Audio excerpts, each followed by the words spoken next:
ಧರ್ಮಸ್ಥಳ, ಶಾಂತಿಯ ಪವಿತ್ರ ನೆಲೆ. ಒಂದು ನಿರ್ಣಯದ ಹಾದಿಯಲ್ಲಿ ಹೆಜ್ಜೆ ಇಡುತ್ತಿದ್ದಳು ಯುವತಿ ಸೌಜನ್ಯ. ಕಾಲು ಹಾಕಿದಳು ಕಾಡಿನ ದಾರಿಗೆ. ಆ ಕತ್ತಲಿನ ಮಧ್ಯೆ ಯಾರದೋ ನೆರಳು ಅಳೆಯುತ್ತಿತ್ತು.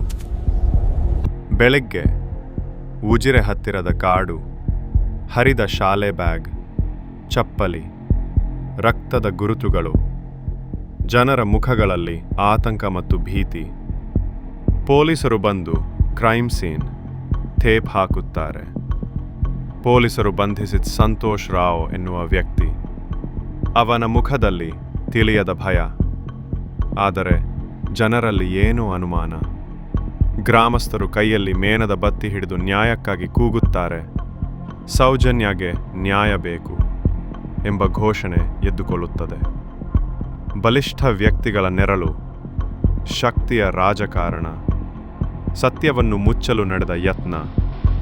ಪ್ರಶ್ನೆಗಳು ಮಾತ್ರ ಉಳಿದಿವೆ. ಒಂದು ಮೇಣದ ಬತ್ತಿ ಸೌಜನ್ಯ ಫೋಟೋ ಮುಂದೆ ಬೆಳಗುತ್ತಿದೆ. ಮೌನದಲ್ಲಿ ಕೇಳುತ್ತಿದೆ. ಸತ್ಯ ಇನ್ನೂ ಮಡಿದಿಲ್ಲ, ನ್ಯಾಯ ಇನ್ನೂ ಬಾಕಿ ಇದೆ.